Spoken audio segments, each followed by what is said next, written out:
je suis directrice de crèche, et je me suis beaucoup occupée des enfants dans les situations de séparation parentale. J'aimerais votre avis sur les gardes alternées. La stabilité affective de la première année crée des attachements sécures. Stabilité affective, statistiquement c'est la mère, mais ça peut être le père, si la mère est morte, si la mère est malade, si la mère est en difficulté. Un père peut apporter une stabilité affective et beaucoup d'hommes s'y mettent maintenant. Il y a une génération, quand un homme s'occupait d'un bébé, il avait honte, on lui faisait honte. C'est fou, hein? Et maintenant, quand les hommes découvrent le plaisir de s'attacher à un bébé, quoi.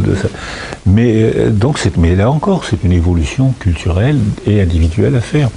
Et les réponses sont claires. Là, je cite l'Institut de la résilience de Stockholm.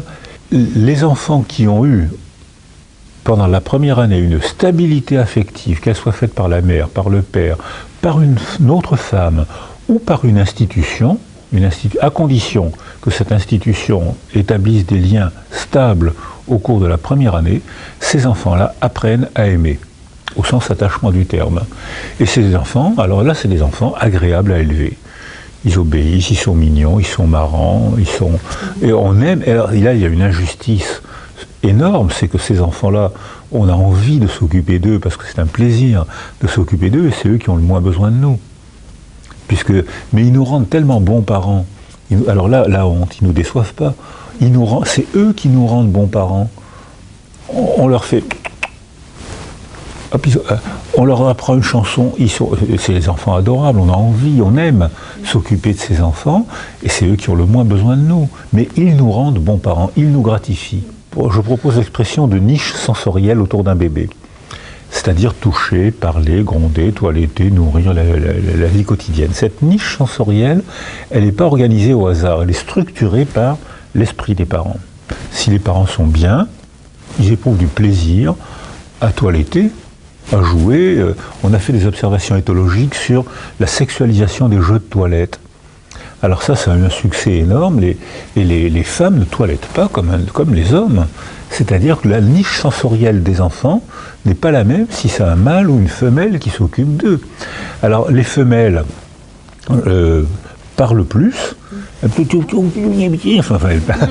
et elles parlent avec des prosodies bébés.